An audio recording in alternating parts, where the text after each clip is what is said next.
ಇಡೀ ಇತಿಹಾಸದಲ್ಲಿ ಕಾಯಕ ಮತ್ತು ದಾಸೋಹಕ್ಕೆ ಯಾರಾದ್ರೂ ಪ್ರಾಮುಖ್ಯತೆಯನ್ನ ಕೊಟ್ಟಿದ್ರೆ ಅದು ಬಸವಣ್ಣವರು ಅಂತ ಹೇಳ್ಬೋದು.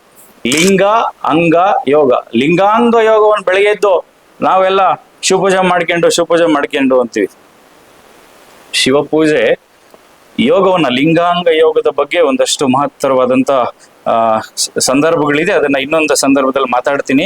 ಈಗ ಲಿಂಗ ಶಿವತತ್ವ, ನಿರಾಕಾರದ ಚೈತನ್ಯದ ಸಂಕೇತ. ಲಿಂಗ ಅಂತಂದ್ರೆ, ಅಂಗ ಅಂದ್ರೆ ಮನುಷ್ಯನ, ಸಾರ್ಥಕ ಮನುಷ್ಯನ ಇದೊಂದು ದೇಹ. ಈ ಎರಡನ್ನು ಸಮೀಕರಿಸಿದಾಗ ಈ ಎರಡರ ಮಧ್ಯೆ ಐಕ್ಯದ ಸಂಕೇತ ಇದೆಯಲ್ಲ, ಇದನ್ನೇ ಸೇರಿಸಿ ಲಿಂಗಾಂಗ ಯೋಗ ಅಂತ ಹೇಳುದು. ಇದೆಲ್ಲದನ್ನು ಯಾರನ್ನ ಸೇರಿಸ್ಕೊಂಡ್ ಮಾಡಿರೋ? ಎಲ್ಲ ಸಮುದಾಯದವ್ರನ್ನು ಬರಪ್ಪ, ನಿಮಗೆ ಕಾಯಕ, ದಾಸೋಹ, ನಿಮ್ಗೆ ಊಟೋಪಚಾರ ಎಲ್ಲದೂ ಸಿಗುತ್ತಲ್ಲ ನಿಮ್ಗೆ. ಕಾಯಕವೇ ಶ್ರೇಷ್ಠ ಅನ್ನೋಂತ ದೃಷ್ಟಿಯಲ್ಲಿ ಅದು ಪ್ರಾಮಾಣಿಕ, ಪಾರದರ್ಶಕ ಸೇವೆಯೇ ಶ್ರೇಷ್ಠ. ಮತ್ತೊಬ್ಬರನ್ನ ಸೇವೆ ಮಾಡೋದಿದೆಯಲ್ಲ ಅದೇ ಶ್ರೇಷ್ಠ ಅನ್ನತಕ್ಕಂಥ ಒಂದು ಮಾತನ್ನ ಹೇಳ್ತಾರೆ. ಓ ದೇವ್ರು ಎಲ್ಲಿದನಪ್ಪ, ಎಲ್ಲಿ ಹುಡುಕ್ತಾ ಇದೀವಪ್ಪ ನಾವು ಅಂತ ಅಂದಾಗ ಬಸವಣ್ಣವರ ಒಂದು ವಚನ ಅದರಲ್ಲಿ ಪ್ರಸ್ತಾಪ ಆಗುತ್ತೆ. ಬಸವಣ್ಣವರು ಹೇಳ್ತಾ ಹೋಗ್ತಾರೆ, ಕೈಲಾಸವೆಂಬುದು ಆಳು ಬೆಟ್ಟ ಕಾಣಿರೋ, ಅಲ್ಲಿರುವ ಶಿವನು ಒಬ್ಬ ದಡ್ಡ ಕಾಣಿರೋ, ಅಲ್ಲಿರುವ ಗಣಗಳೆಲ್ಲರೂ ಮೈಗಳ್ಳರು ಕಾಣಿರೋ, ಬೇಡ ನನಗೆ ಕೈಲಾಸ, ಕಾಯಕ ದೀಕ್ಷೆಯನ್ನು ಕೊಡು, ನಾಡ ಹಂದರಕ್ಕೆ ಹಬ್ಬಿಸುವೆನು ಕೂಡಲ ಸಂಗಮ ದೇವ. ಕಟ್ಟಿದ ಲಿಂಗವ ಬಿಟ್ಟು ಬೆಟ್ಟದ ಲಿಂಗಕ್ಕೆ ಹೋಗಿ ಹೊಟ್ಟೆ ಅಡಿಯಾಳಾಗಿ ಬೀಳುವ ಲಟ್ಟ ಮನುಜರ ಕಂಡರೆ ಮೆಟ್ಟಿದ ಎಡಪಾದ ರಕ್ಷೆ ತೆಗೆದುಕೊಂಡು ಲಟಲಟನೆ ಒಡೆಯೆಂದಾತ ಅಂಬಿಗರ ಚೌಡಯ್ಯನೇ ಶರಣ. ಇದು ಎಷ್ಟೊಂದು ಜನಕ್ಕೆ ಪ್ರವೋಕ್ ಅನ್ಸ್ಬೋದು, ಮತ್ತೆ ಬೇರೆ ರೀತಿ ಏನಪ್ಪ ಹಿಂಗ್ ಮಾತಾಡ್ತಾನಲ್ಲ ಅನ್ಸ್ಬೋದು. ಬಟ್ ಇದು ನಾನು ಹೇಳಿರೋದಲ್ಲ. 12ನೇ ಶತಮಾನದಲ್ಲಿ ಅಂಬಿಗರ ಚೌಡಯ್ಯ ಅನ್ನುವಂಥ ಶರಣ ಹೇಳಿರೋದು. ಆ ಶರಣ ತತ್ವ ಮತ್ತು ಶರಣ ತತ್ವವಷ್ಟು ಗಟ್ಟಿಯಾಗೋದಕ್ಕೆ ಏನ್ ಕಾರಣ? ಅಯ್ಯ, ಕಂಡವ ತಿಂದು ಹೆಂಡವ ಕುಡಿದು ರಂಡಿಯ ಸಂಪರ್ಕವ ಮಾಡಿ ತಪ್ಪಿಗೆ ದಂಡವ ಕೊಡುವ ಜಗಬಂಡ ತಾಯ್ಗಂಡ ಹೆಂಡಗಾರರಿಗೆ ಸದ್ಭಕ್ತರು ಸದ್ವೀರರು ಮಹೇಶ್ವರ ಅನ್ನೋ ಅಂತ ಸ್ಪಷ್ಟವಾಗಿ ಹೇಳ್ತಾರೆ. ಈ ಶಬ್ದಗಳನ್ನ ಬದುಕಿನಲ್ಲಿ ಏನಾದ್ರು ಅಳವಡಿಸ್ಕೊಂಡ್ಬಿಟ್ರೆ ನಾವೇ ದೇವರಾಗಿ ಹೋಗ್ಬಿಡ್ತೀವಿ. ಆ ರೀತಿಯಾಗಿ ನೋಡ್ರಿ, ಎಷ್ಟು ಕ್ರಾಂತಿಕಾರಿಯಾದಂತ ಒಂದು ಆಲೋಚನೆಗಳು. ಒಬ್ಬ ಅಂಬಿಗರ ಚೌಡಯ್ಯ, ಒಬ್ಬ ದೋಣಿ ಓಡಿಸೋನು, ಅವನಲ್ಲಿ ಈ ರೀತಿಯಾಗಿ ಆಲೋಚನೆಗಳು ಬರ್ತಾ ಇದೆ ಅಂದ್ರೆ ಮನುಷ್ಯನಿಗೆ, ಎಲ್ಲಾರ್ಗೂ ಆಲೋಚನೆಗಳು ಬರಲ್ಲ. ಅದಕ್ಕೊಂದು ಶಿಸ್ತಿರ್ಬೇಕಲ್ಲೋ, ಅದಕ್ಕೊಂದು ರೀತಿ ರಿವಾಜು. ಅದು ಹೆಂಗ್ ಬಂದಿದ್ದು ಲಿಂಗಾಂಗ ಯೋಗ, ಬಸವಣ್ಣ ಹೇಳ್ಕೊಟ್ಟ ಲಿಂಗಾಂಗ ಯೋಗ.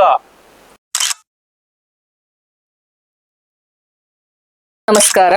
ಕಿಶಾ educational charitable trust, Agriyana tourism private limited ಮತ್ತು ಕಲ್ಪತರು ಗ್ರ್ಯಾಂಡ್ ವತಿಯಿಂದ ನಡೆಸುತ್ತಿರುವ ಪುಸ್ತಕ ಪರಿಚಯ ಕಾರ್ಯಕ್ರಮದ 10ನೇ ಸಂಚಿಕೆಗೆ ನಿಮ್ಮೆಲ್ಲರಿಗೂ ಸ್ವಾಗತವನ್ನ ಬಯಸ್ತಾ ಇದ್ದೀನಿ. ಇವತ್ತು ನಾವು ಪರಿಚಯ ಮಾಡಿಕೊಡುವ ಪುಸ್ತಕ ಬೆರಗು.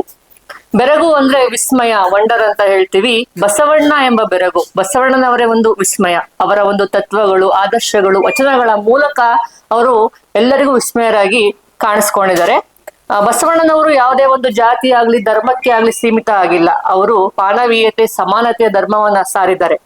ಈ ಒಂದು ಬಸವಣ್ಣನವರ ಒಂದು ವಿಚಾರಧಾರೆಯನ್ನ ತಮ್ಮ ಜೀವನದಲ್ಲಿ ಅಳವಡಿಕೆ ಮಾಡ್ಕೊಂಡಿರ್ತಕ್ಕಂತಹ ಶ್ರೀಯುತ ಅನು ಶಿವಯ್ಯನವರು ಇಂದು ನಮಗೆ ಈ ಒಂದು ಪುಸ್ತಕದ ವಿಚಾರಧಾರೆಯನ್ನ ನಮಗೆ ಎರೆಯೋದ್ರ ಮೂಲಕ ನಮ್ಮನ್ನು ಕೂಡ ಬೆರಗನ್ನ ಮೂಡಿಸ್ತಾ ಇದ್ದಾರೆ.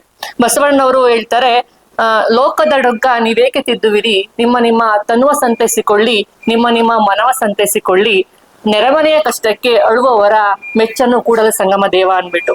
ಹೀಗೆ ಅವರ ವಿಚಾರಧಾರೆ ತುಂಬಾ ಅದ್ಭುತವಾಗಿದೆ. ಈ ಒಂದು ಸಂಚಿಕೆಯ ಮೂಲಕ ನಾವು ಮತ್ತಷ್ಟು ತಿಳ್ಕೊಳ್ಳೋಣ. ಶ್ರೀತರಿಗೆ ಈ ಒಂದು ವೇದಿಕೆಯನ್ನ ಬಿಟ್ಕೊಳ್ಳೋಣ ಅಂತ ಹೇಳ್ತಾ ವೆಲ್ಕಮ್ ಸರ್. ಕೃಷಿ ಕೃತ್ಯ ಕಾಯಕ ಮಾಡುವ ಸದ್ಭಕ್ತನ ಪಾದವ ತೋರಿಸಿ ಬದುಕಿಸಯ್ಯ. ಆತನ ತನು ಶುದ್ಧ, ಆತನ ಮನಃಶುದ್ಧ, ಆತನ ಭಾವ ಶುದ್ಧ, ಆತನ ಮನೆ ಹೊಕ್ಕು ಲಿಂಗಾರ್ಚನೆ ಮಾಡಿದ ಗುರುಪಾವನ ನೋಡ ಅಂತ ಹೇಳಿ ಬಸವಣ್ಣವರು ವ್ಯಾಖ್ಯಾನಿಸ್ತಾರೆ. ಸ್ನೇಹಿತರೆ, ಜ್ಞಾನಧಾರೆ ಈ ಕಾರ್ಯಕ್ರಮವನ್ನ ಸ್ನೇಹಿತರಾದಂಥ ನವೀನ್ ಹಾಗೂ ರಮೇಶ್ ಅವರು ಸುಮಾರು 9 ತಿಂಗಳಿಂದನೂ ಕೂಡ ಮಾಡ್ಕೊಂಡ್ ಬರ್ತಾ ಇದ್ದಾರೆ. ಈ ಕಾರ್ಯಕ್ರಮದಲ್ಲಿ ನನಗೂ ಕೂಡ ಒಂದು ಪುಸ್ತಕವನ್ನ ಪರಿಚಯ ಮಾಡಿ ಅಂತ ಹೇಳಿ ಪ್ರಸ್ತಾಪ ಮಾಡೋದು. ನಾನು ಹೇಳಿದೆ ಅವ್ರಿಗೆ, ನೋಡಿ ವಿಚಾರಗಳನ್ನ ತಿಳ್ಕೊಂಡಿರೋರು ಬಹಳಷ್ಟು ಜನ ಹಿರಿಯರಿದ್ದಾರೆ, ನಾವಿನ್ನೂ ಕಲಿತಾ ಇದ್ದೀವಿ ಅಂತ ಹೇಳಿದೆ. ಬಟ್ ಆದ್ರೂ ಇಲ್ಲ, ಮಾಡಿ ಒಂದು ಅವಕಾಶ ಅಂತ ಹೇಳಿದ್ರು. ಸೊ ದಟ್ ಹಂಗಾಗಿ ಬಸವಣ್ಣ ಎಂಬ ಬೆರಗು ಅನ್ನೋ ಪುಸ್ತಕವನ್ನ ಪರಿಚಯ ಮಾಡ್ತಾ ಇದ್ದೀನಿ. ಇದರ ಲೇಖಕರು ಡಾಕ್ಟರ್ ಪ್ರಭುಶಂಕರ್ ಅವರು. ಅವ್ರಿಗೆ 1996ರಲ್ಲಿ ಗೊರೂರು ಸಾಹಿತ್ಯ ಪ್ರಶಸ್ತಿ ಸಿಗುತ್ತೆ ಮತ್ತು 1999ರಲ್ಲಿ ಕರ್ನಾಟಕ ರಾಜ್ಯೋತ್ಸವ ಪ್ರಶಸ್ತಿ ಕೂಡ ಅವರಿಗೆ ಲಭಿಸುತ್ತೆ. ಈ ಬೆರಗು ಅನ್ನುವಂಥ ಪುಸ್ತಕ, ಆಗ ಮೇಡಮ್ ಅವ್ರು ಹೇಳಿದಾಗ ವಿಸ್ಮಯ, ಬಸವಣ್ಣನನ್ನ ಒಂದು ವಿಸ್ಮಯದ ರೀತಿ ವರ್ಣಿಸ್ಬಹುದು ಅಂತ ಹೇಳ್ಬೋದು. ಈ ಪುಸ್ತಕದಲ್ಲಿ ಲೇಖಕರು ಬಸವಣ್ಣನ ಜೊತೆ ಸಂಪರ್ಕ ಇದ್ದಂತಹ ವಚನಕಾರರನ್ನ, ಅವರ ಜೊತೆ ಇದ್ದಂಥವ್ರನ್ನ ಒಂದು ರೀತಿಯಾಗಿ ಸಂದರ್ಶನವನ್ನ ಮಾಡಿದ್ದಾರೆ. ಅಂದ್ರೆ ಅವರ ಅಭಿಪ್ರಾಯದಲ್ಲಿ ಬಸವಣ್ಣನನ್ನ ಹೆಂಗ್ ನೋಡ್ತಾ ಇದ್ದಾರೆ, ಅವರ ದೃಷ್ಟಿಕೋನದಲ್ಲಿ ಬಸವಣ್ಣನನ್ನ ಯಾವ ರೀತಿ ಅವರು ನೋಡ್ತಾ ಇದ್ದಾರೆ ಅನ್ನೋದು ಕೂಡ ಬಹಳ ಮುಖ್ಯ ಆಗುತ್ತೆ.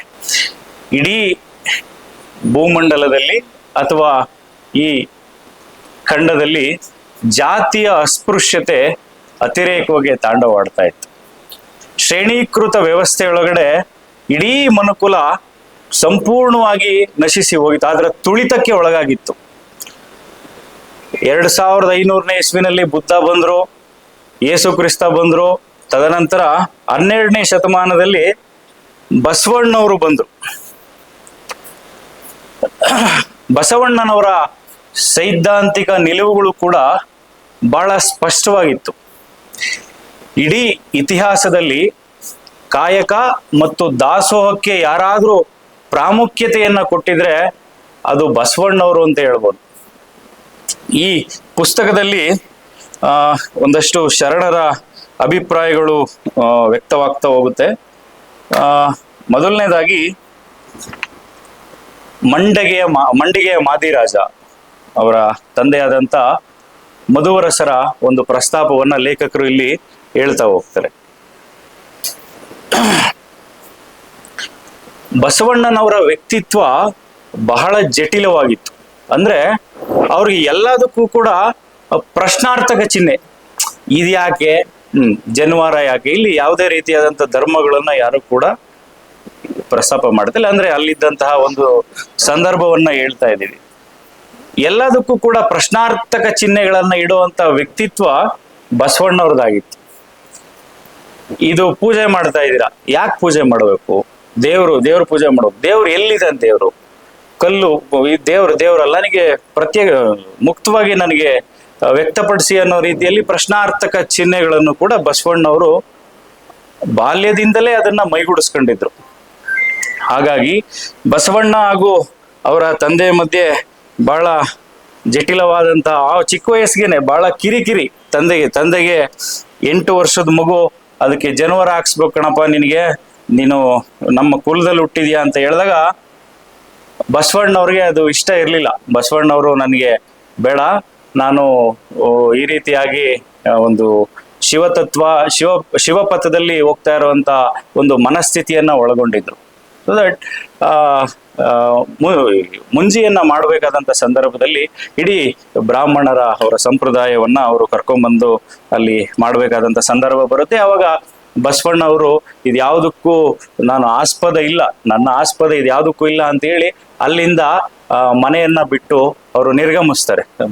8 ವರ್ಷದ ಮಗು, ಈ 8 ವರ್ಷದ ಮಕ್ಕಳು ಅಂದ್ರೆ ನಾವೆಲ್ಲ ಆಟ ಪಾಠ ಅದ್ರಲ್ಲಿ ಇರ್ತೀವಿ. ಆದ್ರೆ ಅವರ ಪ್ರಬುದ್ಧತೆ ಇತ್ತಲ್ಲ, ಅವರ ವಿಚಾರಧಾರೆಗಳಿತ್ತಲ್ಲ, ಅವರ ಸ್ಪಷ್ಟತೆ ಇತ್ತಲ್ಲ, ಆ ಬಾಲ್ಯಾವಸ್ಥೆಯಲ್ಲಿ ಇದು ಬಂದಿದೆ ಅಂದ್ರೆ ಅದು ಎಲ್ಲರಿಗೂ ಬರ್ಲಿಕ್ಕೆ ಸಾಧ್ಯ. ವಿಶೇಷವಾದಂತ ವ್ಯಕ್ತಿತ್ವ ಇದ್ದವ್ರಿಗೆ ಆ ಒಂದು ವ್ಯಕ್ತಿತ್ವ ಬರೋದಿಕ್ ಸಾಧ್ಯ ಆಗುತ್ತೆ.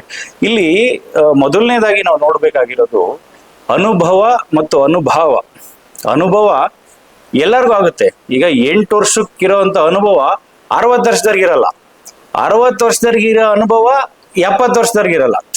There is a difference. ಹಂಗಾಗಿ ಅನುಭವದ ಜೊತೆ ಅನುಭಾವ, ನಮ್ಮ ಅಂತರಂಗದಿಂದ ಬರುವಂತ ಅನುಭಾವ ಇದೆಯಲ್ಲ, ಆ ಅನುಭವವನ್ನ ನಾವೆಲ್ಲರೂ ಕೂಡ ಅಳವಡಿಸ್ಕೊಂಡಾಗ ಯಾವತ್ತೂ ಕೂಡ ನಮ್ಮ ಅನುಭವ ನಮಗೆ ಯಾವತ್ತೂ ಕೂಡ ಸತ್ಯವನ್ನೇ ಹೇಳುತ್ತೆ.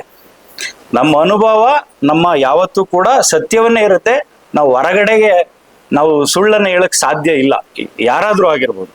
ಸೊ ದಟ್ ಹಂಗಾಗಿ ಮಂಡಿಗೆ ಮಾದರಸರ ಒಂದು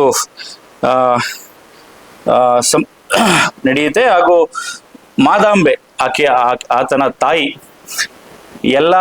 ಎಲ್ಲರೂ ಕೂಡ ಅವರು ತಮ್ಮ ಮಕ್ಕಳುಗಳನ್ನ ಬೆಳೆಸ್ದಾಗೆ ಬಹಳ ಪ್ರೀತಿಯಿಂದ ಬಹಳ ಸೊಗಸಾಗಿ ಆಕೆ ತನ್ನ ಮಗನನ್ನ ಬೆಳೆಸಿರ್ತಾಳೆ. ಆಕೆ ಏನ್ ಹೇಳಿದ್ರು ತನ್ನ ಗಂಡ ಹಂಗಲ್ಲ ಕಣಮ್ಮ ಹಿಂಗೆ ಅಂತ ಎಲ್ಲ ಆ ಹಾಡು ಭಾಷೆಯಲ್ಲಿ, ಉತ್ತರ ಕರ್ನಾಟಕದ ಒಂದು ಹಾಡು ಭಾಷೆನಲ್ಲಿ ಮಾತಾಡಿದ್ರು ಕೂಡ ಆಕೆ ತನ್ನ ಮಗನನ್ನ ಯಾವತ್ತೂ ಕೂಡ ಬಿಟ್ಕೊಟ್ಟಿಲ್ಲ. ಇಲ್ಲ, ನನ್ನ ಮಗ ಮುಂದೊಂದ್ ದಿವಸ ಏನಾದ್ರು ಹಾಗೆ ಆಗ್ತಾನೆ, ಅವನು ವಿಚಾರವಂತ ಅನ್ನುವಂತ ದೃಷ್ಟಿಯಲ್ಲಿ. ಆಮೇಲೆ ಅಕ್ಕಪಕ್ಕ ಇರುವಂತ ಮನೆಯವ್ರಿಗೂ ಕೂಡ ಎಂತ ಮಗ ಹುಟ್ಟಿದನಯ್ಯ, ಹುಟ್ಟಿದ್ರೆ ಇಂಥ ಮಕ್ಳು ಹುಟ್ಟಬೇಕು ಅನ್ನೋಂತ ಆಬ್ವಿಯಸ್ಲಿ ಇದ್ದೇ ಇರುತ್ತೆ ಯಾರಿಗೆ ಆದ್ರೂ ಕೂಡ. ಸೊ ದಟ್ ಆ ಮನಸ್ಥಿತಿಯಲ್ಲಿ ಆಕೆ ತಾಯಿ ಕೂಡ ಬಹಳ ಒಂದು ಸಂಸ್ಕಾರವಂತವಾಗಿ ಆಕೆ ಬೆಳೆಸಿದ್ರು. ಆ ಮಗು 6 ವರ್ಷಕ್ಕೆ ಶ್ಲೋಕ ಹೇಳ್ತಾ ಇತ್ತು, ವೇದ ಹೇಳ್ತಾ ಇತ್ತು, ಉಪನಿಷತ್ತು ಏನಂತ ಹೇಳ್ಬೋದು ಅದಕ್ಕೆ, ಆ ರೀತಿಯಲ್ಲಿ ಮೇಲ್ಪಂಕ್ತಿಯವರು ಕಲಿತಿದ್ದಂತಹ ಶಾಸ್ತ್ರ ಆಗಮ ವೇದಗಳನ್ನೆಲ್ಲವನ್ನು ಕೂಡ ಅದು 6 ವರ್ಷಕ್ಕೆ ಕೂಡ ಅದನ್ನ ಸ್ಪಷ್ಟವಾಗಿ ಆಲೋಚನೆ ಮಾಡುವಂತಹ ಒಂದು ಮಗು ಆಗಿತ್ತು. ಮಗುವನ್ನ ಮುಂಜಿ ಮಾಡದಂತ ಅಥವಾ ಮಗು ಮನೆ ಬಿಟ್ಟು ಹೋದಂತ ಸಂದರ್ಭದಲ್ಲಿ ತಾಯಿ ಮತ್ತು ತಂದೆಯ ಒಂದಷ್ಟು ಪ್ರಸ್ತಾಪಗಳು, ಈ ರೀತಿ ಲೇಖಕರು ಪಾತ್ರಗಳನ್ನ ಅವರು ಒಂದು ರೀತಿ ಸಂದರ್ಶಿಸಿದ್ದಾರೆ. ಅವರು ಯಾವ ರೀತಿ ವಿಡಂಬಿಸ್ತಾ ಇದ್ದಾರೆ ಅನ್ನೋದನ್ನ ಇದರಲ್ಲಿ ನೋಡ್ಬೋದು. ಇನ್ನೊಂದು ಈಶಾನ್ಯ ಮೂರ್ತಿ ಅನ್ನೋ ಒಂದು ಸಂದರ್ಭ ಬರುತ್ತೆ. ಅವರು ಕೂಡ ಬಸವಣ್ಣನವ್ರಿಗೆ ಮನೆ ಬಿಟ್ಟು ಹೋದಂತ ಸಂದರ್ಭದಲ್ಲಿ ಅವರು ಕೂಡ ಆಶ್ರಯವನ್ನ ಕೊಡ್ತಾರೆ. ಶಿವನ ದೇವಾಲಯದಲ್ಲಿ ಊಟೋಪಚಾರದಿಂದ ಹಿಡಿದು ಪ್ರತಿಯೊಂದಕ್ಕೂ ಕೂಡ ಬಸವಣ್ಣನವ್ರಿಗೆ ಅವಕಾಶವನ್ನ ಕೊಡ್ತಾರೆ. ಅವಕಾಶವನ್ನ ಕೊಟ್ಟು ಬಸವಣ್ಣನವ್ರಿಗೆ ಸಾಕಿ ಸಲಹುತ್ತಾರೆ. ಅವರ ಸುಮಾರು 8 ವರ್ಷ ಮಗು ಇದ್ದಾಗ ಹೋದಂತ ಬಸವಣ್ಣವ್ರಿಗೆ ಸುಮಾರು 10-12 ವರ್ಷಗಳ ಕಾಲ ನೀನ್ ಯಾವ ಊರಪ್ಪ, ಯಾವ ಜಾತಿಯಪ್ಪ ಅಂತ ಏನು ಕೇಳಿರೋ ಆ ಮನುಷ್ಯ ಏನೂ ಮಾತಾಡ್ಲಿಲ್ವಂತೆ. ಕೊನೆಗೊಂದ್ ದಿವಸ ಯಾರಪ್ಪ ಏನಪ್ಪ ಅಂತ ಕೇಳಿದಾಗ ಏನ್ ನಿನ್ನ ಹೆಸರು ಅಂದಾಗ ಬಸವ ಅನ್ನೋ ಒಂದು ಶಬ್ದ ಹೇಳಿದ್ರಂತೆ. ಒಂದಷ್ಟು ಸಂದರ್ಭಗಳು ಅಲ್ಲಿ ಶಿವತತ್ವ ಮತ್ತು ಡೈಲಿ ಪ್ರಸಾದ ಮತ್ತು ಪೂಜೆ, ಈ ನಿತ್ಯ ಕರ್ಮಗಳನ್ನ ಪ್ರತಿದಿನ ಕೂಡ ಅವರ ಈಶಾನ್ಯ ಮೂರ್ತಿಯವರ ಒಂದು ಶಿವನ ದೇವಾಲಯದಲ್ಲಿ ಅವರು ಮಾಡ್ತಾ ಇದ್ರು ಅನ್ನೋದು ದಾಖಲಾಗಿದೆ. ಮತ್ತು ಹಿಂಗೆ ಹೋಗ್ತಾ 11 ವರ್ಷಗಳು ಉರುಳೇ ಹೋದ್ವು. 11 ವರ್ಷ ಉರುಳೋದ್ಮೇಲೆ ಒಂದ್ ದಿವಸ ನಾನು ಗುರುಗಳೇ ನಾನು ಹೊರಡ್ತೀನಿ, ನನ್ನ ಸಾಕು, ನನಗೆ ಇಲ್ಲಿ ಬಿಟ್ಟಿ ಊಟ ತಿಂತ ಏನಂದ್ರೆ ನಾನು ಯಾವುದೇ ಕಾಯಕವನ್ನು ಮಾಡದಲೆ ನಾನು ಇಲ್ಲಿ ಊಟೋಪಚಾರವನ್ನ ನಾನು ಮಾಡ್ತಾ ಇದ್ದೀನಿ, ಹಂಗಾಗಿ ನಾನು ಇಲ್ಲಿಂದ ನಿರ್ಗಮಿಸ್ತೀನಿ, ಯಾವುದಾದ್ರೂ ಒಂದು ಕಾಯಕವನ್ನ ಮಾಡ್ಕೊಂಡು ನಾನು ಜೀವನ ಮಾಡ್ತೀನಿ ಅಂತ ಹೇಳಿದ್ರಂತೆ. ಈ ಪ್ರಶ್ನೆ ಈಶಾನ್ಯ ಮೂರ್ತಿಯವ್ರಿಗೂ ಹುಟ್ಟದಂತೆ. ಅಲ್ಲಪ್ಪ, ನಾನು ಅದನ್ನೇ ಮಾಡ್ತಾ ಇದ್ದೀನಲ್ವಾ, ನಿನ್ನಂಗೆ ಊಟ ಇಲ್ಲ, ನೀವು ಬಂದವ್ರಿಗೆ ಬೇಸ ಹಾಕ್ತೀರಾ, ಪೂಜೆ ಮಾಡ್ತೀರಾ, ನಿತ್ಯ ದಾಸೋಹ ಮಾಡ್ತಾ ಇದ್ದೀರಾ, ಆದ್ರೆ ನನಗೆ ಇಷ್ಟು ವರ್ಷ ನೀವು ಆಶ್ರಯ ಕೊಟ್ಟು ಎಲ್ಲದನ್ನು ಸಾಕಿ ಸಲಹಿದ್ದೀರಾ ಅಂತ ಹೇಳಿ ಬಸವಣ್ಣವರು ಅಲ್ಲಿಂದ ನಿರ್ಗಮಿಸ್ತಾರೆ. ನಿರ್ಗಮಿಸ್ತಾ ಹೋಗ್ಬೇಕಾದ್ರೆ ಅಲ್ಲಿಂದ ಸಿದ್ಧ ದಂಡನಾಥ ಅನ್ನುವಂತ ಪಾತ್ರ ಬರುತ್ತೆ. ಈಗ ಇದರಲ್ಲಿ ಯಾವುದು ಈಶಾನ್ಯ ಮೂರ್ತಿಯ ಇದರಲ್ಲಿ ಏನನ್ನ ನಾವು ಹೇಳ್ಬೋದು ಅಂದ್ರೆ ಬಸವಣ್ಣನ ಕಾಯಕ ನಿಷ್ಠೆ ಹೆಂಗಿತ್ತು ಅಂದ್ರೆ ಸುಮ್ನೆ ಎಲ್ಲ ಊಟ ಮಾಡಬಾರ್ದು, ಕಾಯಕ ಮಾಡಬೇಕು, ಊಟ ಮಾಡಬೇಕು ಅನ್ನುವಂತ ಸಿದ್ಧಾಂತವನ್ನ ಇಟ್ಟುಕೊಂಡು ಆ ಬಾಲ್ಯದಲ್ಲಿ ಅದನ್ನ ರೂಢಿಸ್ಕೊಂಡು ಬಂದಿದ್ದು ಇಲ್ಲಿ ನಾವು ಕಾಣಬಹುದು. ಇದು ನಮ್ಮೆಲ್ಲರೂ ಕೂಡ ಒಂದು ಮಾದರಿಯಾಗಿದೆ. ಇನ್ನೊಬ್ರು ಸಿದ್ಧ ದಂಡನಾಥ ಅಂತ ಹೇಳಿ ಬಿಜ್ಜಳನ ಖಜಾನೆಯಲ್ಲಿ ಬಸವಣ್ಣನ ಲೆಕ್ಕ ಸರಿಪಡಿಸ್ತಾ ಇದ್ದವರು. ಹಿಂಗೆ ಎಲ್ಲ ಕೂತಿರ್ತಾರೆ, ಎಲ್ಲ ಬಿಜ್ಜಳನ ಆಸ್ಥಾನದಲ್ಲಿ ಲೆಕ್ಕ ತಪ್ಪೋಗಿರುತ್ತೆ. ಒಂದು ತೇಜಸ್ವಿ ಯುವಕ, ಆತನ ಕಣ್ಣುಗಳಲ್ಲಿ ಆ ಉರುಪಿರುತ್ತೆ. ಆ ಒಂದು ನಿಷ್ಕಲ್ಮಶವಾದ ಆ ಕಳೆ ಆ ಮನುಷ್ಯನಲ್ಲಿ ಕಾಣ್ತಾ ಇರುತ್ತೆ. ಬಿಜ್ಜಳನ ಆಸ್ಥಾನಕ್ಕೆ ಬಂದಂತ ಸಂದರ್ಭದಲ್ಲಿ ಎಲ್ಲ ಖಜಾನೆಯಲ್ಲಿ ಇದ್ದಂಥವ್ರು ಎಲ್ಲರೂ ಕೂಡ ಲೆಕ್ಕ ತಪ್ಪೋಗಿರೋದಕ್ಕೆ ಸ್ವಲ್ಪ ಕಕ್ಕಾಬಿಕ್ಕಿ ಆಗಿ ಎಲ್ಲರೂ ಹುಡುಕ್ತಾ ಇದ್ರು. ಅವಾಗ ಬಸವಣ್ಣವರು ಬಂದ್ಬಿಟ್ಟು ಏನು ಎತ್ತ ಅಂತ ಹೇಳಿ ನೋಡಿದಂಥ ಸಂದರ್ಭದಲ್ಲಿ ಸ್ವಾಮಿ ಹಿಂಗಾಗಿದೆ, ಲೆಕ್ಕ ಸರಿಪಡಿಸ್ಬೇಕಾಗಿತ್ತು ಅಂತ ಹೇಳಿದಾಗ ಬಸವಣ್ಣವರು ಇಷ್ಟು ದಿವಸದಿಂದ ನಾಣ್ಯಗಳನ್ನ ಎಲ್ಲಿ ಸಂಗ್ರಹಿಸಿಟ್ಟಿದ್ರಲ್ಲ, ಅದು ಲೆಕ್ಕ ತಪ್ಪೋದಂತ ಸಂದರ್ಭ ಬಸವಣ್ಣವರು ಕ್ಷಣ ಮಾತ್ರದಲ್ಲಿ ಅದನ್ನ ಸರಿಪಡಿಸಿದ್ರು ಅನ್ನೋದು ಕೂಡ ಒಂದು ಇತಿಹಾಸದಲ್ಲಿ ನಾವು ನೋಡ್ಬೋದು. ಅಂದ್ರೆ ಇದು ಏನನ್ನ ಸೂಚಿಸುತ್ತೆ ಅಂದ್ರೆ ನಮ್ಮ ಪ್ರತಿದಿನದ ನಮ್ಮ ಜೀವನದಲ್ಲಿ ಪ್ರಾಮಾಣಿಕವಾಗಿ ಹಣವನ್ನ ಸಂಪಾದನೆ ಮಾಡಬೇಕು ಅನ್ನೋದನ್ನ ಎತ್ತಿ ತೋರಿಸುತ್ತೆ. ನಾವು ಕೂಡ ಪ್ರತಿದಿನದ ನಮ್ಮ ಚಟುವಟಿಕೆಯಲ್ಲಿ ನಮ್ಮ ಕಾಯಕವು ಕೂಡ ಅಷ್ಟೇ ಪರಿಶುದ್ಧವಾಗಿರಬೇಕು ಮತ್ತು ಪ್ರಾಮಾಣಿಕವಾಗಿರಬೇಕು ಅನ್ನೋದನ್ನ ಈ ಒಂದು ಸಂದರ್ಭ ತೋರಿಸುತ್ತೆ. ಇನ್ನೊಂದು, ನಮ್ಮ ಸಿದ್ದರಾಮಣ್ಣರು 12ನೇ ಶತಮಾನದಲ್ಲಿ ಕೆರೆ ಕಟ್ಟೆ ದಾಸೋಹವನ್ನ ಮಾಡ್ತಾ ನಮ್ಮ ಇಡೀ ಈ ತಿಪ್ಟೂರು, ಚಿಕ್ಕನಾಯಕನಹಳ್ಳಿ, ತುರುವೇಕೆರೆ, ಗುಬ್ಬಿ, ಈ ಸೊಲ್ಲಾಪುರ, ಸೊನ್ನಲ್ಗಿ, ಅಜ್ಜಂಪುರ ಹಿಂಗೆಲ್ಲ ಅತಿ ಹೆಚ್ಚಾಗಿ ಓಡಾಡಿ ಶಿವತತ್ವವನ್ನ ಸಾರ್ತಾ ಓಡಾಡಿದ್ರೆ ಯಾರು ಇದ್ರೆ 77 ಗದ್ದಿಗೆ ಒಡೆಯ ಯಾರು ಇದ್ರೆ ಅದು ಶರಣ ಶಿವಯೋಗಿ ಸಿದ್ದರಾಮೇಶ್ವರರು. ಸಿದ್ದರಾಮರು ಕಾಯಕವನ್ನ ಮಾಡ್ತಾ ಇದ್ದಂತ ಸಂದರ್ಭದಲ್ಲಿ ಅಲ್ಲಮ ಪ್ರಭುಗಳು ಇಲ್ಲಿ ಸೊನ್ನಲ್ಗಿನಲ್ಲಿ ಅಲ್ಲಮ ಪ್ರಭುಗಳು ಅಲ್ಲಿಂದ ಸಂಚಾರ ಮಾಡ್ತಾ ಹೋಗ್ಬೇಕಾರೆ ಸಿದ್ದರಾಮಣ್ಣವ್ರು ಸಿಕ್ಕಿರನ್. ಏನಪ್ಪಾ ಸಿದ್ದರಾಮಣ್ಣ ಹಿಂಗೆಲ್ಲ ಕೆರೆ ಕಟ್ಟೆ ಜೋರ ಕಟ್ಟಿಸ್ತಾ ಇದೆಯಾ, ಎಲ್ಲಿ ನಿನ್ನ ಭಕ್ತಿ ಮತ್ತೊಂದು ಮಗದೊಂದು ಅಂತ ಕೇಳಿದಾಗ ಬಹಳ ಸಿದ್ದರಾಮಣ್ಣ ಈಗ ಈಗೋಯಿಸ್ಟಿಕ್ ಅಂತೀವಲ್ಲ, ಈಗೋವನ್ನ ಟಚ್ ಮಾಡೋದು, ಅವರ ಈಗೋ ಸ್ಯಾಟಿಸ್ಫ್ಯಾಕ್ಷನ್ ಮಾಡ್ಬೇಕಾಗುತ್ತೆ ಕೆಲವೊಬ್ಬರಿಗೆ. ಆ ರೀತಿ ಅಲ್ಲಮ ಪ್ರಭುಗಳು ಸಿದ್ದರಾಮಣ್ಣವ್ರನ್ನ ಆ ರೀತಿ ಪರೀಕ್ಷೆ ಮಾಡಿದ್ರಂತೆ. ಆ ಪರೀಕ್ಷೆ ಮಾಡಿದಂತ ಸಂದರ್ಭದಲ್ಲಿ ಸಿದ್ದರಾಮಣ್ಣರು ಇಲ್ಲ ಕಣಪ್ಪ, ಹಿಂಗ್ ಮಾಡ್ತಾ ಇದ್ದೀನಿ, ಕಾಯಕ ನಂದು, ಕೆರೆ ಕಟ್ಟಿಸ್ತೀನಿ, ಬಾವಿ ತೋಡಿಸ್ತೀನಿ, ಜನರಿಗೆ ದಾಸೋಹ ಈ ರೀತಿ ಮಾಡ್ತಾ ಇದ್ದೀನಿ. ಶೈವತ್ವವನ್ನ ಅಂದ್ರೆ ಸ್ಥಾವರ ಲಿಂಗಗಳನ್ನ ಪೂಜೆ ಮಾಡ್ತಾ ಇದ್ರು ಸಿದ್ದರಾಮಣ್ಣರು. ಸಿದ್ದರಾಮಣ್ಣರಿಗೆ ಲಿಂಗ ದೀಕ್ಷೆ ಕೊಟ್ಟಿದ್ದು ಚಿನ್ಮಯ ಜ್ಞಾನಿಗಳು ಚನ್ನಬಸವಣ್ಣರು. ಅವ್ರಿಗೆ 16-17 ವರ್ಷ, ಸಿದ್ದರಾಮಣ್ಣವ್ರಿಗೆ 84 ವರ್ಷ. ಅವಾಗ 80 ಆಸ್ಪಾಸಲ್ಲಿ ಇದ್ದವರು. ಅಲ್ಲಿಂದ ಅಲ್ಲಮ ಪ್ರಭುಗಳು ಬರಪ್ಪ ಹಿಂಗೆ ಬಸವಣ್ಣ ಅಂತ ಕಲ್ಯಾಣದಲ್ಲಿ ಇದಾರೆ, ಬಾ ಹೋಗನಲ್ಲಿ ಒಂದೊಳ್ಳೆ ವೈಜ್ಞಾನಿಕ ಹಿನ್ನೆಲೆಯಲ್ಲಿ ಒಂದು ಶಿವತತ್ವವನ್ನ ಸಾರ್ತಾ ಇದ್ದಾರೆ, ಏನೈತ್ ಬಾ ನೋಡೋಣ ಹೋಗನಲ್ಲಿ ಕಲ್ಯಾಣಕ್ಕೆ ಅಂತ ಹೇಳಿ ಸಿದ್ದರಾಮಣ್ಣವ್ರನ್ನು ಕರ್ಕೊಂಡು ಇಬ್ರು ಜೊತೆಲಿ ಹೋದ್ರಂತೆ. ಜೊತೆಲಿ ಹೋಗ್ಬೇಕಾರೆ ಬಸವಣ್ಣ ಅವರ ಒಂದು ಅರಮನೆ ಇರುತ್ತಲ್ಲ, ಮಂತ್ರಿ ಆಗಿದ್ರು. ಆಬ್ವಿಯಸ್ಲಿ ಮಂತ್ರಿ ಆದಾಗ ಅವರ ಅಂದ್ರೆ ವೈಭವೀಕರಣದಲ್ಲಿ ಇರ್ಲಿಲ್ಲ, ಬಹಳ ಸ್ಪೇಷಿಯಸ್ ಆಗಿತ್ತು, ವೈಭವೀಕರಣವಾಗಿರ್ಲಿಲ್ಲ, ಸರಳವಾಗಿತ್ತು. ಅಲ್ಲಿ ಹೋದಂತ ಸಂದರ್ಭದಲ್ಲಿ ನಿತ್ಯ ದಾಸೋಹ, ನಿತ್ಯ ಕಾಯಕ, ದಾಸೋಹ, ಪೂಜೆ, ಇಷ್ಟೇ, ಇನ್ನೇನು ಇಲ್ಲ. ಅಲ್ಲಿ ಅಷ್ಟೊಂದು ಅಲ್ಲಮ ಪ್ರಭುಗಳನ್ನ ಷಟ್ಸ್ಥಳ ಜ್ಞಾನಿಗಳು ಅಂತ ಕರೀತಾರೆ, ಅಲ್ಲಮ ಪ್ರಭುಗಳನ್ನ. ಅಂಥವ್ರು ಹೋದ್ರು ಕೂಡ ತಮ್ಮ ಕಾಯಕದಲ್ಲಿ ಬಸವಣ್ಣವ್ರು ಅಷ್ಟೊಂದು ಮುಳುಗೋಯಿದ್ರು ಅಂದ್ರೆ ಅವರ ಕಾಯಕ ನಿಷ್ಠೆಯನ್ನ ನಾವು ಬಹಳ ಸೂಕ್ಷ್ಮವಾಗಿ ಅರ್ಥ ಮಾಡ್ಕೋಬೇಕಾಗುತ್ತೆ. ಅಂತಹ ಪ್ರಭುಗಳು, ಅಂತಹ ಜ್ಞಾನಿಗಳು ಸಿದ್ದರಾಮಣ್ಣವರು ಅವರು ಅಲ್ಲಿ ಹೋದಾಗ ಆ ರೀತಿಯಾಗಿ ಇದ್ದಂತ ಸಂದರ್ಭದಲ್ಲಿ ಹಿಂಗೆ ಹೇಳಿದಾಗ ಹಿಂಗ್ ಬಂದಿದ್ದಾರೆ ಸ್ವಾಮಿ ಅಂದಾಗ, ತಡೆಯಪ್ಪ ಇಲ್ಲಿ ಬರ್ತೀನಿ ಅಂತ ಹೇಳಿ ಹೋಗಿ, ನಾನು ಕ್ಷಮೆ ಕೋರ್ತೀನಪ್ಪ, ನಾನು ನೋಡ್ಲಿಲ್ಲ, ನಾನು ಕಾಯಕದಲ್ಲಿ ಮಗ್ನನಾಗಿದ್ದೆ ಅಂದಾಗ ಅಲ್ಲಮ ಪ್ರಭುಗಳು ಚಿಂತೆ ಇಲ್ಲ ಬಸವಣ್ಣ, ಎಲ್ಲದಕ್ಕಿನ್ನ ಕಾಯಕವೇ ಶ್ರೇಷ್ಠ, ಪ್ರಾಮಾಣಿಕ ಕಾಯಕವೇ ಶ್ರೇಷ್ಠ ಅನ್ನೋದನ್ನ ಬಸವಣ್ಣ ಅವರು ಅದರಲ್ಲಿ ಪ್ರಸ್ತಾಪ ಮಾಡ್ತಾರೆ. ಬಸವಣ್ಣನ ಈ ಲಿಂಗಾಂಗ ಯೋಗವನ್ನ ಚಿನ್ಮಯ ಜ್ಞಾನಿಗಳು ಏನು ಅವ್ರಿಗೆ ದಾರೆ ಎರಿತಾರಲ್ಲ, ಆ ಲಿಂಗಾಂಗ ಯೋಗದಲ್ಲಿ ಒಂದು ಪ್ರಸ್ತಾಪ ಏನು ಅಂತಂದ್ರೆ, ಎಲ್ಲ ನಾವು ಅಂದ್ಕೊಂಡಿದೀವಿ, ನಾವು ಲಿಂಗಾಯತರು, ನಾವು ಮತ್ತೊಂದು ಜನಾಂಗದವರು. ಬಸವಣ್ಣ ಎಲ್ಲ ಸಮುದಾಯಗಳನ್ನ ಸೇರಿಸಿ, ಒಲಗೇರಿಗಳನ್ನು ಸೇರಿಸಿ, ಎಲ್ಲಾರನ್ನು ಸೇರಿಸಿ ಲಿಂಗಾಯತ ಧರ್ಮವನ್ನ ಕಟ್ಟಿದ್ರು. ಲಿಂಗಾಯತ ಧರ್ಮಕ್ಕೆ ಧರ್ಮಗುರುವೇ ಬಸವಣ್ಣ, ವಚನ ಸಾಹಿತ್ಯವೇ ಧರ್ಮ ಗ್ರಂಥ. ಹಾಗಾಗಿ ಬಸವಣ್ಣ ಲಿಂಗಾಂಗ ಯೋಗದ ಪರಿಕಲ್ಪನೆಯನ್ನ ತಗೊಂಡ್ಬರ್ತಾರೆ. ಲಿಂಗಾಂಗ ಯೋಗ ಏನಿದು? ಶಿವತತ್ವ ಅಂತ ಇತ್ತು, ಇಲ್ಲಿ ಮತ್ತೆ ಲಿಂಗಾಂಗ ಯೋಗ ಅಂತ ಬರ್ತಾ ಇದೆ ಅನ್ನಿಸ್ಬೋದು.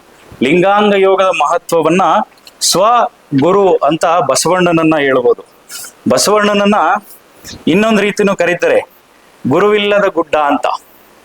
ಬಸವಣ್ಣಂಗೆ ಯಾರೋ ಗುರುನೇ ಇಲ್ಲ ಅಂದ್ರೆ, ಈಗ ಕೆಲವೊಂದು ಇತಿಹಾಸದಲ್ಲಿ ಈಶಾನ್ಯ ಮೂರ್ತಿ ಅಂತಾನು ಹೇಳ್ಬೋದು, ಒಂದಷ್ಟು ದಾಖಲಾತಿಗಳಿದೆ. ಬಟ್ ಆದ್ರೆ ಇತ್ತೀಚೆಗೆ ಕೆಲವೊಂದಷ್ಟು ಸಂಶೋಧನೆಗಳು ನಡೆದಂತ ಸಂದರ್ಭದಲ್ಲಿ ಡಾಕ್ಟರ್ ಎಂ ಕಲಬುರ್ಗಿ ಆಗಿರ್ಬೋದು, ಇದು ಏನೆಲ್ಲ ಇದೆಯಲ್ಲ ಇದೆಲ್ಲವೂ ಕೂಡ ಒಂದಷ್ಟು ವಚನಗಳ ಜೊತೆ ಸಂಸ್ಕೃತವನ್ನು ಸೇರಿಸಂತ ಸಂದರ್ಭಗಳು ಬಂದಿದೆ.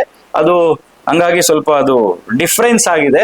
ಸೊ ದಟ್ ಹಂಗಾಗಿ ಬಸವಣ್ಣ ಗುರು ಇಲ್ಲದ ಗುಡ್ಡ ಅಂತ ಹೇಳ್ಬೋದು. ಬಸವಣ್ಣನಿಗೆ ಯಾರು ಗುರು ಇಲ್ಲ. ಸ್ವ ಅರಿವು ಅನ್ನೋದೇನಿದೆಯಲ್ಲ, ಅನುಭವ ಮತ್ತು ಅನುಭಾವ. ಬುದ್ಧನಿಗೂ ಕೂಡ ಸ್ವ ಅರಿವು ಇದ್ದಿದ್ದಕ್ಕೇನೆ ಅವನು ಬುದ್ಧ ಆದ.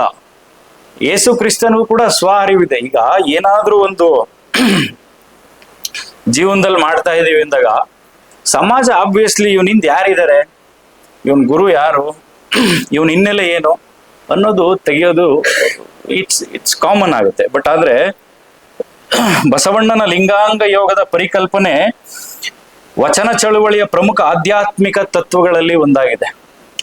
ಇಡೀ ವಚನ ಚಳುವಳಿಗೆ ಬಸವಣ್ಣನ ಆ ಒಂದು ಏನು ಲಿಂಗಾಂಗ ಯೋಗ ಇತ್ತಲ್ಲ ನೋಡಿ, ಆ ಕಾಲದಲ್ಲಿ ಅಂತ ಶ್ರೇಣೀಕೃತ ವ್ಯವಸ್ಥೆಯೊಳಗಡೆ ಎಡಗೈ ಶ್ರೇಷ್ಠ ಬಲಗೈ ಕನಿಷ್ಠ ಬಲಗೈ ಶ್ರೇಷ್ಠ ಅನ್ನತಕ್ಕಂತಹ ದೇಹದ ಒಳಗಡೆ ಅಂಗಾಂಗದ ಒಳಗಡೆನೆ ನಮಗೆ ವಿಭಜನೆ ಮಾಡಿಬಿಟ್ಟಿದ್ರು. ಎಡಗಡೆ ಕಾಲಿಕ್ಕೆ ಕನಿಷ್ಠ, ಬಲಗಡೆದೇ ಇಕ್ಬೇಕು, ಈ ರೀತಿಯಾದಂತ ಸೀಮಿತವಾದಂತ ಒಂದಷ್ಟು ಮನಸ್ಥಿತಿಗಳಿದ್ದಂತ ಸಂದರ್ಭದಲ್ಲಿ ಬಸವಣ್ಣವ್ರು ಎಡಗೈ ಮೇಲೆ ಲಿಂಗ ಇಡ್ತಾರೆ. ಎಡಗೈ ಮೇಲೆ ಲಿಂಗ ಇಟ್ಟು ನಿನ್ನ ಲಿಂಗಾಂಗ ಯೋಗವನ್ನ ಮಾಡಪ್ಪ ಅಂತ ಹೇಳ್ತಾರೆ. ಲಿಂಗ ಅಂಗ ಯೋಗ, ಲಿಂಗ ಅಂಗ ಯೋಗ. ಲಿಂಗಾಂಗ ಯೋಗವನ್ನು ಬೆಳಗ್ಗೆ ಎದ್ದು ನಾವೆಲ್ಲ ಶಿವಪೂಜೆ ಮಾಡ್ಕೊಂಡು ಅಂತೀವಿ. ಶಿವಪೂಜೆ ಯೋಗವನ್ನ, ಲಿಂಗಾಂಗ ಯೋಗದ ಬಗ್ಗೆ ಒಂದಷ್ಟು ಮಹತ್ತರವಾದಂತ ಸಂದರ್ಭಗಳಿದೆ. ಅದನ್ನ ಇನ್ನೊಂದು ಸಂದರ್ಭದಲ್ಲಿ ಮಾತಾಡ್ತೀನಿ. ಈಗ ಲಿಂಗ ಶಿವತತ್ವ, ನಿರಾಕಾರದ ಚೈತನ್ಯದ ಸಂಕೇತ. ಲಿಂಗ ಅಂತಂದ್ರೆ, ಅಂಗ ಅಂದ್ರೆ ಮನುಷ್ಯನ ಸಾರ್ಥಕ, ಮನುಷ್ಯನ ಇದೊಂದು ದೇಹ. ಈ ಎರಡನ್ನು ಸಮೀಕರಿಸಿದಾಗ ಈ ಎರಡರ ಮಧ್ಯೆ ಐಕ್ಯದ ಸಂಕೇತ ಇದೆಯಲ್ಲ, ಇದನ್ನೇ ಸೇರಿಸಿ ಲಿಂಗಾಂಗ ಯೋಗ ಅಂತ ಹೇಳುದು. ಇದೆಲ್ಲದನ್ನು ಯಾರನ್ನ ಸೇರಿಸ್ಕೊಂಡ್ ಮಾಡಿರೋ, ಎಲ್ಲ ಸಮುದಾಯದವ್ರನ್ನು ಬರಪ್ಪ, ನಿಮಗೆ ಕಾಯಕ, ದಾಸೋಹ, ನಿಮ್ಗೆ ಊಟೋಪಚಾರ ಎಲ್ಲದೂ ಸಿಗುತ್ತಲ್ಲ, ನಿಮ್ಗೆ ಕಾಯಕವೇ ಶ್ರೇಷ್ಠ ಅನ್ನೋಂತ ದೃಷ್ಟಿಯಲ್ಲಿ ಅದು ಪ್ರಾಮಾಣಿಕ ಪಾರದರ್ಶಕ ಸೇವೆಯೇ ಶ್ರೇಷ್ಠ. ಮತ್ತೊಬ್ಬರನ್ನ ಸೇವೆ ಮಾಡೋದಿದೆಯಲ್ಲ ಅದೇ ಶ್ರೇಷ್ಠ ಅನ್ನತಕ್ಕಂಥ ಒಂದು ಮಾತನ್ನ ಹೇಳ್ತಾರೆ. ಇದ್ರ ಜೊತೆಗೆ ಸಿದ್ದರಾಮಣ್ಣವರು ಆಗ್ಲೇ ಬಂದಿದೆ, ಸಿದ್ದರಾಮಣ್ಣವರು ಅಲ್ಲಮ ಪ್ರಭುಗಳದು ಸಂದರ್ಭಗಳಾದಾಗ ಸಿದ್ದರಾಮಣ್ಣವರು ಬಸವಣ್ಣನನ್ನ ನೋಡಿ ಬೆರಗಾಗ್ಬಿಡ್ತಾರೆ. ಏನಪ್ಪ ಬಸವಣ್ಣ ನಿಂದು ಹಿಂಗೆ, ಬಸವಣ್ಣರ ಬಗ್ಗೆ ಸಾಕಷ್ಟು ವಚನಗಳು ಕೂಡ ಸಿದ್ದರಾಮೇಶ್ವರ ಬಗ್ಗೆ ನಮಗೆ ಲಭ್ಯ ಆಗುತ್ತೆ. ಹಂಗಾಗಿ ಅದರಲ್ಲಿ ಒಂದು ವಚನವನ್ನ ಬಹಳ ಅದ್ಭುತವಾಗಿ ಹೇಳ್ತಾರೆ. ಬಸವಣ್ಣನೇ ತಾಯಿ, ಬಸವಣ್ಣನೇ ತಂದೆ, ಬಸವಣ್ಣನೇ ಪರಮ ಬಂಧುವೆನಗೆ, ವಸುದೀಶ ಕಪಿಲ ಸಿದ್ಧ ಮಲ್ಲಿಕಾರ್ಜುನ, ನಿಮ್ಮ ಹೆಸರಿಟ್ಟ ಗುರು ಬಸವಣ್ಣನಯ್ಯ ಅಂತೇಳಿ ಬಹಳ ಅದ್ಭುತವಾಗಿ ಹೇಳ್ತಾರೆ ಬಸವಣ್ಣವ್ರು. ಅಂದ್ರೆ ಧರ್ಮದ ಕರ್ತೃ ನೀನೇ ಕಣಪ್ಪ, ಹುಟ್ಟಿಸಿದ ಅಪ್ಪನ ಅಪ್ಪ ಅಂದಲೇ ಬ್ಯಾರೆ ಅನ್ನಕ್ಕಾಯ್ತದ, ನೀನೇ ಧರ್ಮಗುರು ಅನ್ನೋ ಅಂತ ವಚನದಲ್ಲಿ ಅದನ್ನ ಕಟ್ಟಿಕೊಟ್ಟಿದ್ದಾರೆ. ಅದನ್ನೆಲ್ಲರೂ ಕೂಡ ನಾವು ಮನಗಾಣಬೇಕಾಗಿದೆ. ಇನ್ನೊಂದು ನಮ್ಮ ಚನ್ನಬಸವಣ್ಣವರು ಕೂಡ ಅದ್ಭುತವಾಗಿ ಇನ್ನೊಂದು ವಚನವನ್ನ ಹೇಳ್ತಾರೆ. ತನುವ ಕೊಟ್ಟು ತನು ಬಯಲಾಯಿತು. ತನುವ ಕೊಟ್ಟು, ತನು ಅಂದ್ರೆ ದೇಹ, ತನುವನ್ನ ಕೊಟ್ಟು ತನು ಬಯಲಾಯಿತು. ಮನವ ಕೊಟ್ಟು, ಅಂತರಂಗದ ಮನವ ಕೊಟ್ಟು ಮನವು ಬಯಲಾಯಿತು. ಧನವ ಕೊಟ್ಟು ಧನವು ಬಯಲಾಯಿತು. ಈ ತ್ರಿವಿಧವನ್ನು ಕೊಟ್ಟು ಕೂಡ ಚನ್ನ ಸಂಗಯ್ಯನಲ್ಲಿ ಬಸವಣ್ಣಂಗೆ ಬಯಲ ಸಮಾಧಿ ಆಯಿತು. ಇದ್ರ ಜೊತೆಗೆ ಬಸವಣ್ಣವ್ರದ್ದು ಇನ್ನೊಂದು ಇದೆ, ಅದೆಲ್ಲರೂ ಕೇಳಿರ್ತೀರ, ಬಯಲು ಬಯಲನೆ ಬಿತ್ತಿ ಬಯಲು ಬಯಲಾಗಿ ಬಯಲಲ್ಲಿ ಬಯಲಾದರಯ್ಯ ಅಂತ ಹೇಳಿ. ಅಂದ್ರೆ ಈ ಜಗತ್ತೆಲ್ಲವೂ ಲಿಂಗದೊಳಗೆ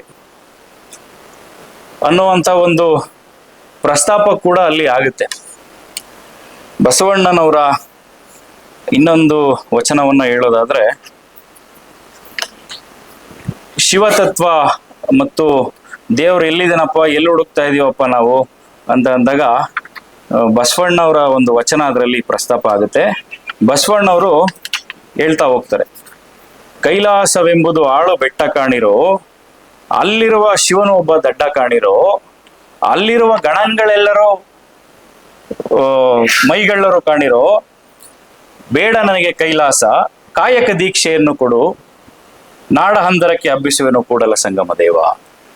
ಅಂದ್ರೆ ಕಾಯಕ ಅಂದ್ರೆ ಈ ಎಲ್ಲ ವಚನಗಳನ್ನ ಪ್ರಸ್ತಾಪದ ಮೂಲ ಉದ್ದೇಶ, ಇಲ್ಲಿ ನೋಡಪ್ಪ, ನೀನು ಡಾಂಬಿಕತನದಲ್ಲಿ ಭಕ್ತಿಯನ್ನ ತೋರಿಸುವಂತ ಅವಶ್ಯಕತೆ ಇಲ್ಲ, ಪರರನ್ನ ನಾವು ಮೆಚ್ಚಿಸುವಂತ ಅವಶ್ಯಕತೆ ಇಲ್ಲ, ನೀನು ಕಾಯಕವನ್ನೇ ಕೈಲಾಸವನ್ನಾಗಿ ಮಾಡ್ಕೊಂಡಾಗ ಯಾರನ್ನು ಮೆಚ್ಚಿಸುವಂತ ಅವಶ್ಯಕತೆ ಇಲ್ಲ ಅನ್ನೋದನ್ನ ಇದರಲ್ಲಿ ಸಾಕಷ್ಟು ವಚನಗಳು ಈ ರೀತಿಯಾಗಿ ಪ್ರಸ್ತಾಪವನ್ನ ಮಾಡ್ತಾ ಹೋಗ್ತಾರೆ.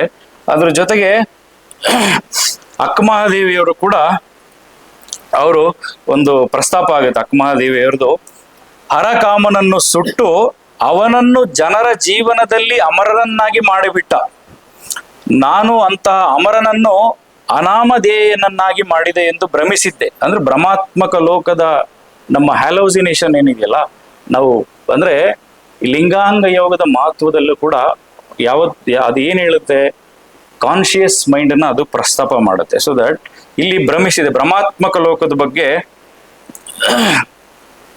ಹೇಳ್ತಾ ಈ ಶಾಸ್ತ್ರ ಸಂಪ್ರದಾಯ ಅನ್ನೋಂಥ ಒಂದಷ್ಟು ಮನಸ್ಥಿತಿಗಳಿಗೆ ಒಂದಷ್ಟು ಪ್ರಸ್ತಾಪವನ್ನ ಮಾಡ್ತಾರೆ. ಚಿಲಿಮಿಲಿ ಎಂದೋದುವ ಗಿಳಿಗಳ ಸಂಘ, ಹಾಡುವ ಕೋಗಿಲೆಗಳ ಸಂಘ, ತುಂಬಿ ಅಂಶಗಳ ಸಂಘ ಬೇಸರವಾಯಿತು. ನನ್ನ ಹಾಗೆ ಶಿವನನ್ನೇ ಜೀವನ ಸಂಗಾತಿಯನ್ನಾಗಿ ಮಾಡಿಕೊಂಡ ಜನ ಬೇರೆ ಯಾರಾದರೂ ಇದ್ದಾರೆಯೇ ಎಂದು ಅಲ್ಲಿ ಇಲ್ಲಿ ವಿಚಾರಿಸಿದೆ ಅಂತ ಜನ ಕಲ್ಯಾಣದಲ್ಲಿದ್ದಾರ ಕಣವ, ಒಂದು 10 ಜನ ಹೇಳಿರೋ, ಹೋಗಿ ನೋಡು ಅಂತ ಹೇಳಿ ಆಕೆಗೂ ಕೂಡ ಜನ ಹೇಳ್ದಂತ ಸಂದರ್ಭದಲ್ಲಿ ನೋಡಿ, ಈಗ ಬಸವಣ್ಣನ ಕಲ್ಯಾಣ ಕ್ರಾಂತಿಗೆ, ಬಸವಣ್ಣ ಕ್ರಾಂತಿ ಇಲ್ಲ, ಬಸವಣ್ಣನ ಕಲ್ಯಾಣಕ್ಕೆ ತುಂಬಾ ಜನ ಬಂದ್ರು, ಎಲ್ಲೆಲ್ಲಿಂದ ಬಹಳಷ್ಟು ದೂರ. ಅವಾಗ ಈ ರೀತಿ ಸೋಷಿಯಲ್ ಮೀಡಿಯಾಗಳಿರಲಿಲ್ಲ, ಮತ್ತೊಂದಿರಲಿಲ್ಲ, ಮಗದೊಂದಿರಲಿಲ್ಲ. ಹೇಗೆ ಒಂದು ಆ ರೀತಿಯಿಂದ ಚಳುವಳಿ, ಅದನ್ನ ಚಳುವಳಿ ಎನ್ಬೋದು, ಆ ಚಳುವಳಿಯನ್ನ ಆ ಸಂದರ್ಭದಲ್ಲಿ ಹೇಗೆ ಕಟ್ಟಿದ್ರು ಅಂದ್ರೆ, ಅದು ಸಿಮಿಲರ್ ಮೈಂಡ್ ಸೆಟ್ ಪೀಪಲ್ಸ್ ಅಂತಾರಲ್ಲ, ಸಮಾನ ಮನಸ್ಕರ ಆಲೋಚನೆಗಳು ಯಾವತ್ತೂ ಕೂಡ ಎಂದಾರು ಆಗ್ಲಿ ಒಂದಲ್ಲ ಒಂದಿವ್ಸ ಭೇಟಿ ಆಗ್ಬಿಡ್ತಿತ್ತು.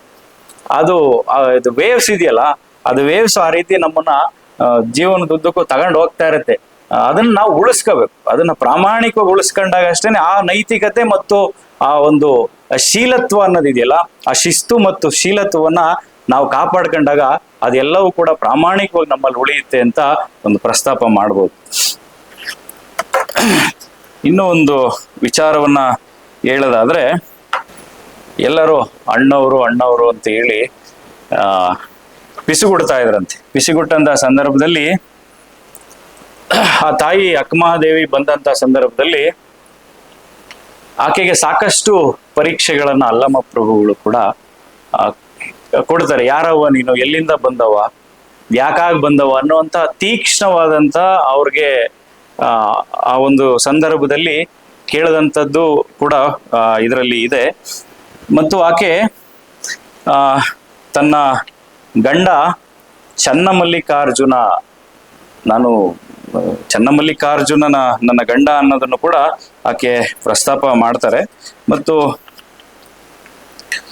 ಇನ್ನೊಂದು ವಿಚಾರವನ್ನ ಹೇಳ್ತಾ ಹೋದ್ರೆ, ಬಸವಣ್ಣನ ಇಬ್ಬರು ಹೆಂಡತಿಯರು ಗಂಗಾದೇವಿ ಮತ್ತು ನೀಲಲೋಚನೆ, ಅವರಿಬ್ರು ಕೂಡ ಬಸವಣ್ಣನವ್ರಿಗೆ ಅಷ್ಟೇ ಪ್ರಾಮಾಣಿಕವಾಗಿ ಅವರು ಕೂಡ ಅವ್ರಿಗೆ ಸಹಕಾರವನ್ನ ಮಾಡಿದ್ರು ಅಂತಾನೆ ಹೇಳ್ಬೋದು. ಇನ್ನೊಂದು ಅಣ್ಣನವರು ಅಂದ್ರೆ ಬಸವಣ್ಣವರು ಅಂತ. ಬಸವಣ್ಣವರು ಕಲ್ಯಾಣದಲ್ಲಿ ಮನೆ ಮಾತು, ಶ್ರೇಣೀಕೃತ ವ್ಯವಸ್ಥೆಯೊಳಗಡೆ ಮನುಷ್ಯನ ರೀತಿ ರಿವಾಜು ಮತ್ತೊಂದು ಮುಗ್ದೊಂದು ಅವರು ಮಾಡುವಂತ ಕೆಲಸದ ಮೇಲೆ ಡಿಸೈಡ್ ಆಗಿತ್ತು.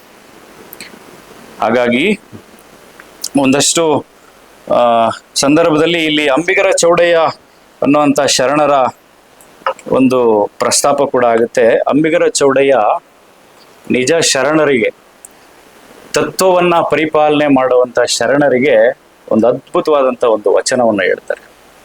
ಯಾರಿಗೆ ಈ ಬಸವಣ್ಣ ಇಷ್ಟೆಲ್ಲ ಮಾಡಿ ಇಷ್ಟೆಲ್ಲ ಓಡಾಡ್ಕೊಂಡು ಲಿಂಗಾಂಗ ಯೋಗದ ಮಹತ್ವವನ್ನ ಕೊಟ್ಟು ಯಾಕೆ ಮಾಡ್ತಾ ಇದ್ದೀನಿ, ಇದನ್ನೇನು, ಈಗ ಬಸವಣ್ಣ ಶ್ರೇಷ್ಠ ಕುಲದಲ್ಲಿ ಹುಟ್ಟಿದಂತ ಬಸವಣ್ಣನಿಗೆ ಮತ್ತೊಂದು ಧರ್ಮವನ್ನ ಸಂಘಟನೆಯನ್ನ ಮಾಡಿಕೊಂಡು ಮಾಡುವಂತ ಅವಶ್ಯಕತೆ ಇರಲಿಲ್ಲ.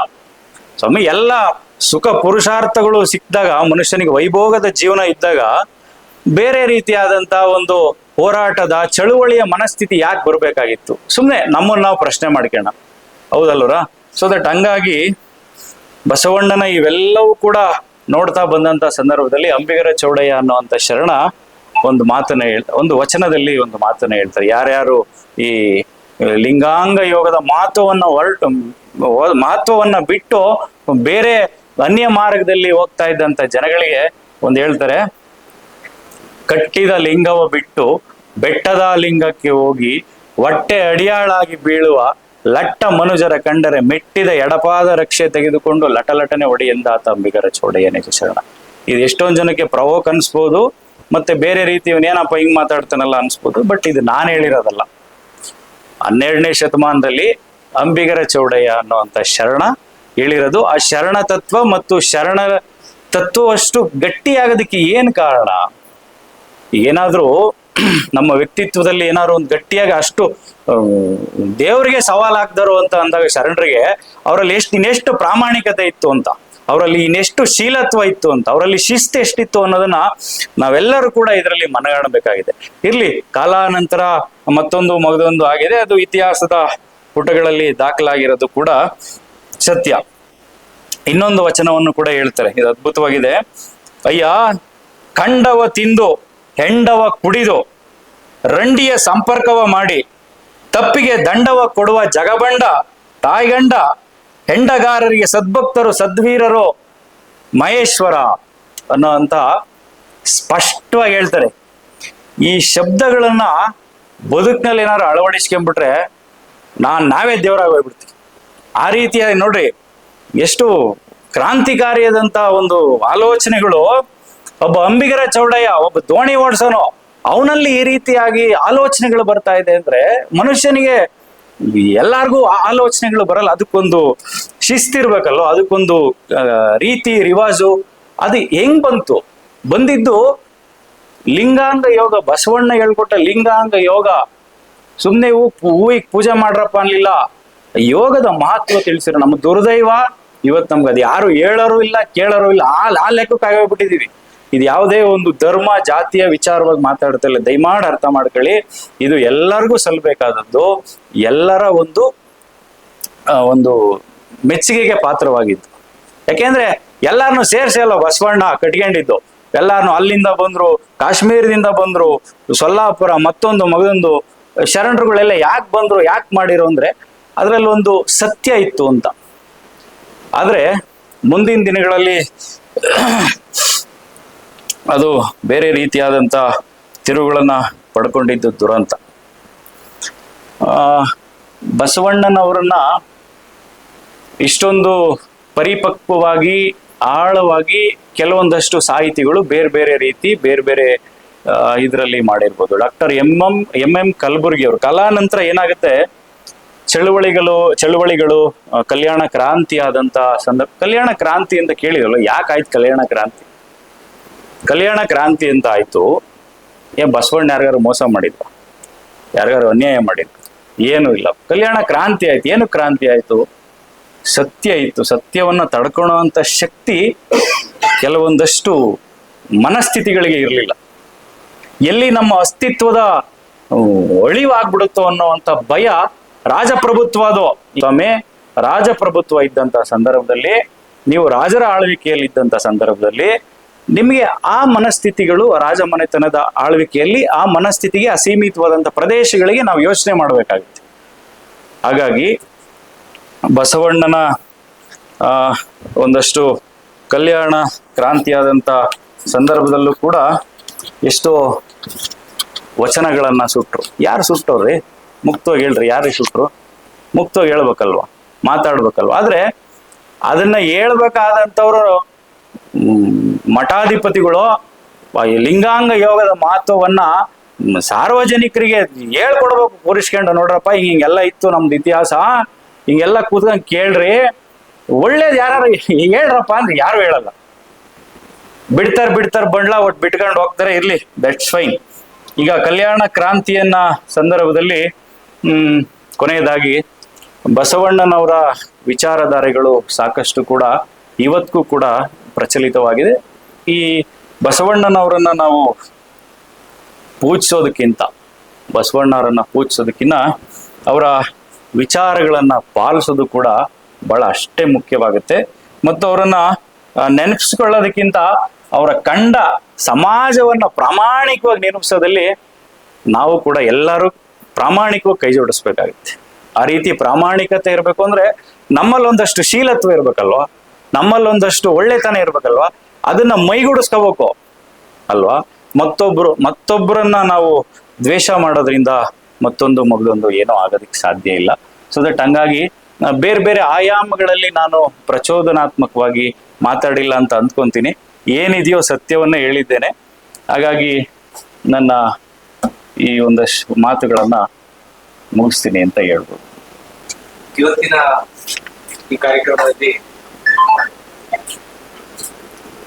ನಾವು ಒಂದು ಅದ್ಭುತವಾದಂತ ಒಂದು ಪುಸ್ತಕದ ಬಗ್ಗೆ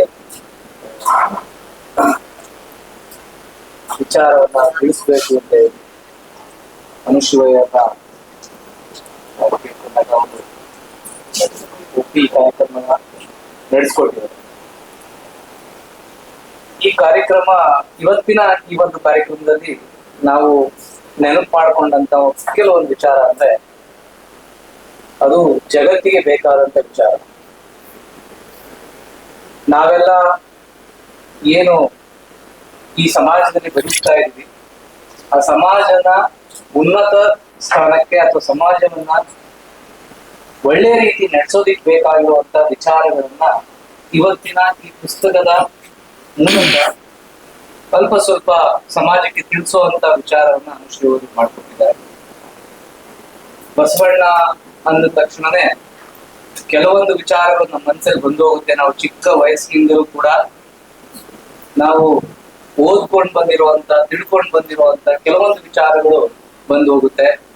ಅದರಲ್ಲಿ ಮುಖ್ಯವಾದಂಥದ್ದು ಮಾತಾಡೋದ್ಕಿಂತ ಕೆಲಸ